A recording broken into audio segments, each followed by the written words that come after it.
Notre fondatrice, créatrice et dirigeante de Gare aux Papilles, Séverine Royer.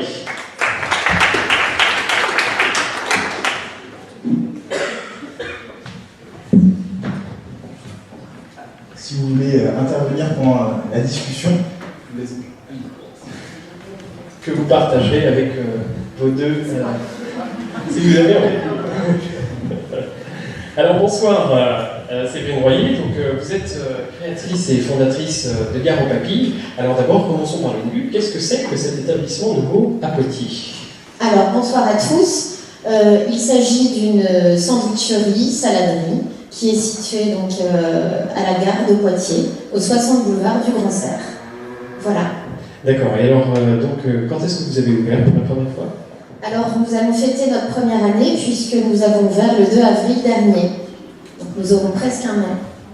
D'accord. Et si on étudie un peu plus votre passé, on peut savoir que vous avez été directrice d'un établissement bancaire dans Poitiers pendant... Alors oui, j'étais directrice d'agence pendant 5 années. Et j'ai un parcours de 17 années en banque. D'accord. Et donc nous, on est venu à cette question, pourquoi ce revirement, pourquoi ce changement total dans votre vie professionnelle? Alors, je voudrais rebondir quand même sur le fait que ce n'est pas un changement total en fait, puisque le métier de directrice d'agence est finalement assez similaire avec le métier de chef d'entreprise. C'est juste le produit qui a changé et le fait de gagner en autonomie. Donc c'est un projet que j'avais depuis un bout de temps, puisque mes parents sont eux-mêmes chefs d'entreprise. J'ai toujours baigné en fait dans cet univers-là, et je savais depuis pas mal de temps que j'accéderais à l'entrepreneuriat. Il fallait juste que je me sente suffisamment mature professionnellement pour y arriver, et puis les choses se sont faites. J'ai grandi, j'ai mûri dans mon activité, dans mon métier, et puis j'ai fait pas mal de recherches pour essayer de trouver un commerce qui allait me correspondre. J'ai contacté des personnes, j'ai contacté des agences de cession de fonds, et puis on m'a proposé ce commerce que j'ai repris. Voilà. C'est quand même pas tout à fait la même chose. Le milieu bancaire, une sandwicherie, surtout dans une ville comme Poitiers, qui n'est pas forcément une ville facile pour l'entrepreneuriat. Comment est-ce que vous êtes dit à un moment je vais franchir le cap? Et déjà j'avais fait le tour en fait de mon métier déjà. Je me sentais plus, j'avais fait le tour de mon métier, je me voyais pas très sincèrement continuer encore pendant 20 années comme ça. Et j'avais besoin de m'épanouir et de me relancer. J'ai 40 ans. J'avais besoin de me relancer dans quelque chose et dans un vrai projet qui me tenait vraiment à cœur. Et c'est surtout cette soif aussi d'autonomie. Voilà, et j'y suis arrivée comme ça. J'ai pas mal appris de mon métier, de mon parcours bancaire, puisque je suivais des clients particuliers et également des clients professionnels. Donc à chaque fois j'étais en alerte, je dirais, lorsque je suivais un dossier professionnel, et ce qui m'a permis de voir, ou de me construire moi, et de voir un peu ce qu'il fallait faire, les points de vigilance sur certains parcours, sur certaines situations, et puis voilà, j'ai réussi à me construire ce projet. Et puis c'est surtout pas mal de démarches. On réfléchit, on regarde, on est tout le temps en veille active en fait. Et puis on fait des démarches pour que les choses se mettent en place. Et puis un jour, ça y est, on trouve l'entreprise à reprendre. Puisque moi, c'est pas une création, c'est une reprise. D'accord, et alors par rapport à cette expérience et les démarches justement, ici nous sommes dans une école de commerce, vous avez trouvé que les démarches étaient vraiment très compliquées. Est-ce qu'il a fallu d'abord beaucoup de temps entre le moment où l'idée a germé et vous avez dit ça y est, j'y vais, et puis le moment où ça s'est vraiment réalisé? Alors, beaucoup de temps, il m'a fallu 2 années en fait pour vraiment accéder à mon projet. Et vous travailliez en parallèle? Alors oui, bien sûr. Bien sûr, je continuais à travailler et voilà, j'essayais de poser des jalons pour avancer. Mais il faut surtout s'entourer des bonnes personnes, le réseau est très important. Je suis allée sur différents salons, le salon de la franchise, par exemple, puisqu'au début, je ne savais pas quel type de commerce j'allais reprendre. En tout cas, une chose était sûre, c'est que je voulais partir sur un commerce de proximité. Moi, la relation avec le client est très importante. Je voulais que mon commerce ait une âme. Et voilà, et puis on m'a proposé différents commerces, hein, du pressing à la parfumerie. Et puis quand je suis rentrée chez Gare aux Papilles, je me suis dit, c'est ça et c'est là que je vais être. Effectivement, vous disiez que vous avez beaucoup démarché. Est-ce que les relations publiques, les pouvoirs publics vous ont aidé aussi? Alors oui, j'ai contacté, une fois que j'ai trouvé l'entreprise à reprendre, j'ai contacté l'IPCA en fait, d'accord, qui aide les créateurs d'entreprises. Et à partir, donc j'ai eu un interlocuteur qui m'a aidé à monter, en fait, l'interlocuteur nous aide à monter le projet et à verrouiller, à faire en sorte que il vérifie si tous les indicateurs sont bien au vert en fait, avant de pouvoir poursuivre. C'est un côté plutôt rassurant. Et cet interlocuteur-là m'a mis en contact avec l'AKP. Et l'AKP, j'ai monté un dossier et j'ai pu bénéficier d'une aide de la région. Et vous auriez souhaité plus? Et si alors je ne sais pas dire combien. Parce qu'on n'est pas au-delà du montant financier, sur par rapport à l'aide, est-ce que c'est quelque chose qui vous a vraiment aidé à vous lancer, ou est-ce que pour vous, avec ou sans, vous y seriez allé? Dans tous les cas, j'y serais allée, puisque mon parcours bancaire faisait que j'avais déjà, alors après j'ai encore plein de choses à apprendre bien sûr, mais j'avais déjà cette approche financière. Et puis au-delà de l'AKP et de l'IPCA, j'avais fait analyser les bilans déjà par la banque et également par mon comptable, puisque j'avais déjà choisi un cabinet d'experts comptables. Donc dans tous les cas, j'y serais allée, mais c'est toujours bien de savoir, et c'est très rassurant de savoir que, encore plus, les institutions valident en fait le projet. Même s'il y avait une certaine crainte pour certains, puisque souvent, j'ai rencontré quand même des personnes qui étaient un peu réticentes dans le fait où, par rapport à la situation, on se dit pourquoi quitter le milieu bancaire pour prendre le risque de monter son entreprise, en fait. Donc à chaque fois, il fallait rassurer. Et pour une femme, à chaque fois, c'était comment allez-vous faire pour votre vie de famille? Mais en fait, on y arrive très bien. Donc ça, c'est vraiment des questions et un propos qui est revenu assez régulièrement. Oui. La perspective, le fait d'être une femme, pour vous, c'était quelque chose qui a peut-être rendu la tâche plus compliquée? Alors non, parce que j'ai pas envie d'entendre ça, mais c'est vrai qu'à chaque fois, c'était plus le changement de situation professionnelle. Il fallait à chaque fois que j'argumente sur le pourquoi je quittais la banque et pourquoi pas le métier de chef d'entreprise. Moi, je vais vous poser une question un peu différente. Vous êtes auto-entrepreneur, et c'est vrai que c'est souvent un statut qui fait un peu soit peur, soit fantasmer. Vous êtes content d'être auto-entrepreneur aujourd'hui? Moi, je suis en EURL.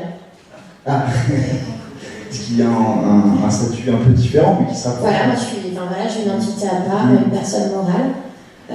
J'ai choisi de le faire comme ça. Et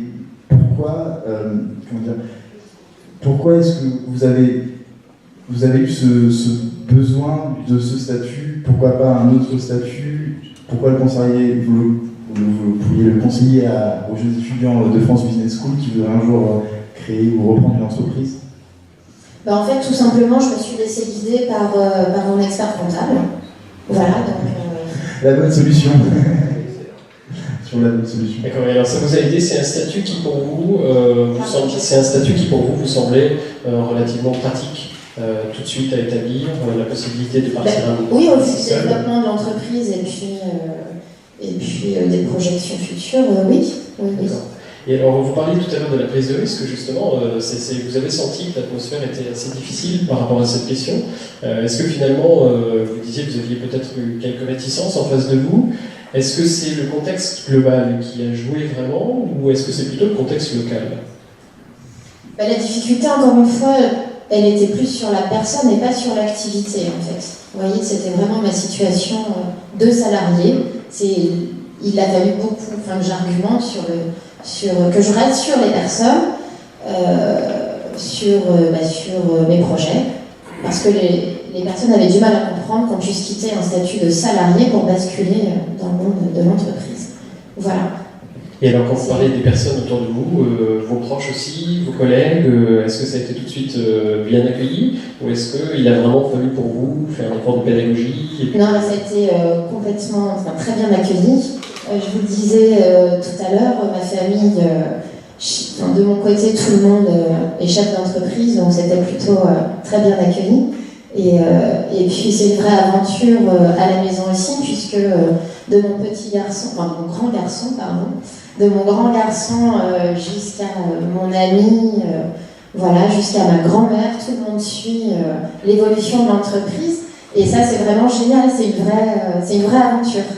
Et d'ailleurs, souvent, il m'arrive de rentrer à la maison et de poser des questions aux enfants pour avoir leur avis, parce que j'ai aussi des juniors qui sont consommateurs de sandwich, de soda, et il faut être à l'écoute du marché et de ses clients, donc eux aussi sont des consommateurs. Mais c'est vrai que c'est une vraie aventure et c'est super, je suis ravie. D'accord, écoutez, en tout cas ça fait plaisir d'entendre ce discours-là, parce que c'est vrai que c'est pas forcément le discours qu'on entend le plus souvent. Les relais médiatiques ont tendance quand même à transmettre un discours assez pessimiste, notamment sur ces questions. Vous avez choisi donc de reprendre un établissement. Est-ce que pour vous c'était un choix plus facile que de repartir de zéro? Est-ce que c'était plutôt parce que c'était rassurant ou parce qu'il y avait des investisseurs qui avaient bien envie de suivre derrière? Qu'est-ce qui a motivé ce choix à partir du moment où vous étiez dit je vais me lancer dans quelque chose, de reprendre un commerce plutôt que de créer une entreprise, je dirais, ex nihilo? Alors c'est vrai que moi j'avais un besoin de sécurité, puisqu'on ne change pas comme ça à 40 ans de vie. Il fallait que j'ai une prise de risque, mais quelque chose de solide et de rassurant. Donc c'est vrai qu'une reprise d'activité, pour moi, ça me paraissait plus simple et plus sécurisant, puisque j'avais les bilans des anciens investisseurs, et ça permet de partir. Et puis potentiellement, j'ai racheté un fonds de commerce, donc il y avait déjà des clients. Donc je me suis dit, qu'en exploitant ce même fonds de commerce-là, il n'y avait pas de raison que ça ne marche pas. Et ça fonctionne? Oui. Alors on est dans la première année, donc tout reste encore à faire, mais les débuts sont prometteurs. Oui. D'accord, alors il faut dire pour le coup que c'est formidable, et à nos web téléspectateurs, c'est vrai que nous avons eu l'occasion de venir. C'est vrai que j'étais surpris de voir qu'il y avait beaucoup de monde. Je suis venu 2 fois. Une fois vous étiez là vous en personne, et une fois ce n'était pas le cas. Et c'est vrai qu'il y avait beaucoup de monde. Donc votre positionnement, qui est d'essayer de faire des choses un petit peu différentes et de miser sur le qualitatif, oui, c'est ça. C'est un choix stratégique que vous avez fait dès le départ, ou c'est venu, je dirais, à l'écoute du marché au fur et à mesure que l'aventure Non, dès le départ en fait. Pour démarrer, j'ai fait un diagnostic de l'existant, et puis la situation, il faut regarder les concurrents, ce qui se passe en face, à côté, et du coup, moi je voulais faire quelque chose de qualitatif. Donc, on fait très attention à ce que l'on sert à nos clients. On essaie de servir du bon, bien sûr, du frais surtout. On sert des sandwichs faits dans du pain frais du boulanger. Et pour moi, c'était important d'aller chercher le pain à côté. Donc, notre pain nous est fait par un vrai boulanger. Il nous est fait tous les jours. Oui. Et je travaille avec des producteurs du coin. Mon fromage est fait à Turageau. C'est important pour moi, en fait, de servir de bonnes choses et surtout de faire travailler les entreprises locales. D'accord, ça c'était vraiment un choix stratégique qui était guidé par juste une envie, ou est-ce que derrière vous aviez plutôt une sensibilité politique particulière sur ces questions? Alors déjà, non, c'était des envies de servir du bon. Et au-delà de ça, évidemment, l'envie de faire travailler les fournisseurs d'à côté. Oui, bien sûr. C'est vrai qu'on est dans une région où on a quand même un certain nombre de produits formidables, à la fois sur le plan qualitatif et puis sur la capacité de tradition aussi sur les produits. Alors, ça, pour vous, c'est un vrai avantage. Oui, oui, oui. Et puis ça va au-delà de... Parce que là, on parle des matières premières, mais ça va aussi jusqu'aux emballages, parce que chez nous, on a énormément de déchets.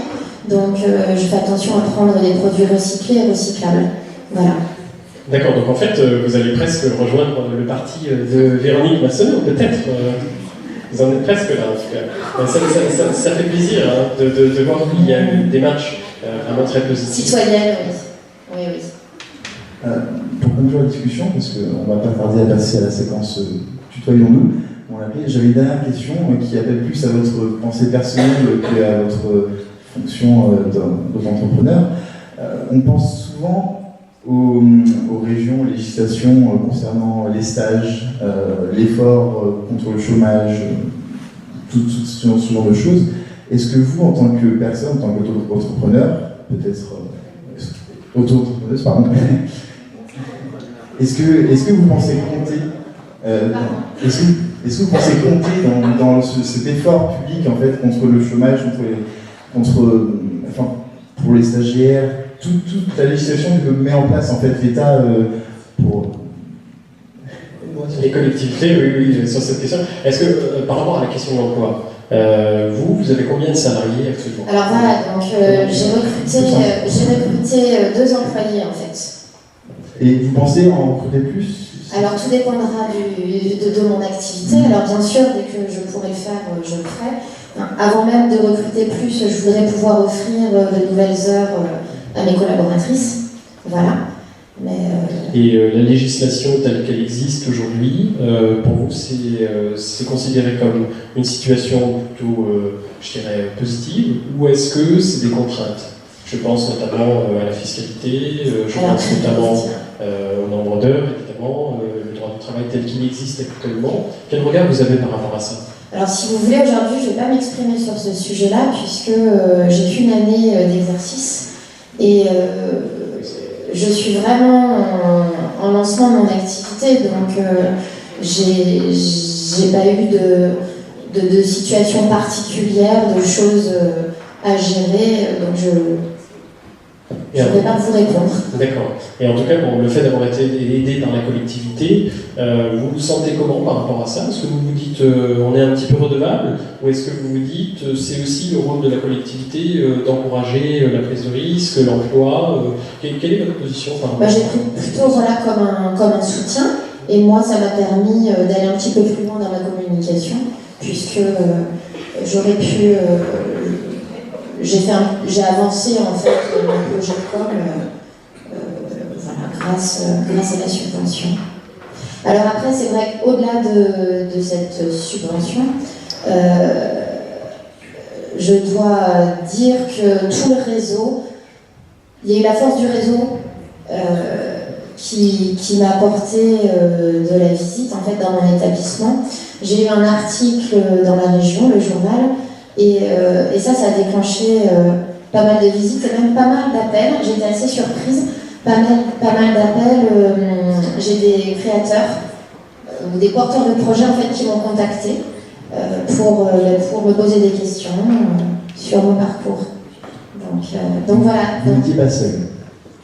Vous n'étiez pas seul dans votre entreprise. Dans l'entreprise Dans la démarche. Dans la démarche, oui. Voilà. Alors je voudrais juste dire une chose, que c'est vrai qu'on a beaucoup parlé de moi. C'est l'objectif oui, aussi. Mais je voudrais dire, c'est vrai que j'ai parlé de ma famille, mais il faut aussi que je parle de mes collaboratrices, parce que sans qui ça ne tournerait pas. J'ai la chance d'avoir rencontré deux personnes qui adhèrent complètement aussi au projet de l'entreprise, et ça c'est une vraie chance, et on est ensemble sur ce projet de développement. Voilà. Ce qui se dégage finalement de votre témoignage, c'est qu'en fait, la question de l'entreprise, la question de la prise de risque, c'est d'abord une question humaine. Et que c'est aussi une question de valeurs qu'on partage. Et ça, c'est quelque chose qui est très important et que finalement, on entend, je dirais, assez peu ou à la marge. Pour moi, oui, c'est important. Comme il est important de servir de bons repas, des choses de qualité, on met un point d'honneur aussi à bien recevoir nos clients. On les reçoit comme des invités. Et puis on essaie d'être oui, de les accueillir toujours très bien et surtout de leur donner envie de revenir aussi. Voilà. Oui, c'est aussi pour ça qu'on vous a invité, parce que la première fois que nous sommes venus dans votre établissement, ce qui frappe, c'est cette énergie positive qui se dégage devant l'événement, au-delà de ce qu'il y a autour, de la qualité des produits. Je dirais que c'est vraiment quelque chose qui fait la différence. On n'a pas parlé, et ce sera probablement une de mes dernières questions, de votre emplacement. Donc vous êtes à côté de la gare, à Poitiers. Votre clientèle, c'est plutôt une clientèle d'habitués, c'est plutôt une clientèle ponctuelle, ou est-ce qu'il y a un petit peu de tout? Alors en fait, on a les deux types de clientèle. On a la clientèle de voyageurs qui passent, qui s'arrêtent, et puis alors qu'on retrouve, parce que souvent on a un contact en fait à l'aller. Et comme on s'intéresse aussi à nos clients, souvent ils reviennent au retour et c'est très sympa parce qu'on les voit tout bronzés en pleine forme et ils nous racontent leurs vacances. Donc pour le coup, on a l'impression d'être aussi en vacances. Donc ça c'est chouette. Vous avez trouvé un travail qui vous permet d'être en vacances par procuration. Complètement. Et du coup, on a aussi une clientèle d'étrangers, donc c'est très sympa parce que ça nous permet de donner des infos sur le Futuroscope. On essaie de guider. Souvent, on nous demande quoi visiter, ou on nous demande notre regard en fait sur les différents sites. Donc, quelque part, on a l'impression, enfin voilà, on nous donne un petit coup de main aussi. Moi, je suis attachée à ma région et c'est ma petite action au quotidien. Voilà, quand on conseille les gens. Et vous me disiez oui sur la clientèle. On a aussi, bien sûr, notre clientèle d'habitués, de fidèles que l'on voit toutes les semaines, une fois par semaine. Voilà, ils sont là, ils reviennent et c'est bien. C'est bien. D'accord, alors après ce très beau et très positif témoignage, c'est lors d'une petite séquence un petit peu différente qui s'appelle le tutoyons-nous. On va se tutoyer pendant quelques minutes et puis poser des questions qui font peur. Attention. Je vais approcher un petit peu. D'accord. Alors Séverine, dis-moi d'abord, qu'est-ce que tu as fait comme étude? Alors j'ai un BTS de commerce international. Alors comment t'étais à mon âge? Alors, Joker, je ne sais pas quel âge tu as. 24 ans. Alors, 24 ans, j'étais très sérieuse, comme toi, dans mes études. Je partais en Allemagne faire mon stage. Voilà. D'accord. 24 ans, non. Non, j'étais diplômée, 24 ans. Attends, je ne sais pas. Un BTS, c'est un bac plus 2. Je travaillais. Non, papa, ça va venir. Je travaillais, ouais. En banque. Alors, tu as travaillé pour une banque. Ouais. Est-ce que tu te considères toujours comme une escroc? Alors, absolument pas, justement. Non. Et alors, c'était quelle banque? Tu travaillais pour quelle banque? Alors, j'ai fait deux établissements, le Crédit Agricole pendant une dizaine d'années, et puis la Caisse d'épargne ensuite. Donc, d'accord. Alors, la Caisse d'épargne. Alors, c'est comment la Caisse d'épargne? Laquelle fait plus peur? C'est comment la Caisse d'épargne? Par rapport à quoi? C'est gris et rouge, je ne dis rien, absolument. Merci, Véronique. Alors, est-ce que c'est plutôt noisette, casse-noisette ou les deux? Ça dépend des jours, mais je ne sais plus, je suis partie.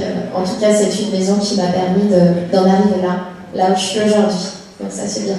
D'accord, et alors si un client rentre dans ta boutique, oui. te regarde dans les yeux et te dit je suis complètement fou de vous, comment est-ce que tu réagis? Comment je réagis? Eh bien, je ne sais pas, je ne me suis pas préparée à ce genre de situation. J'arrive. Si Ségolène Royal rentre dans ton établissement, oui. Qu'est-ce que tu lui donnes? Est-ce que tu lui donnes de la gratitude, de la turpitude ou de la bravitude? Waouh.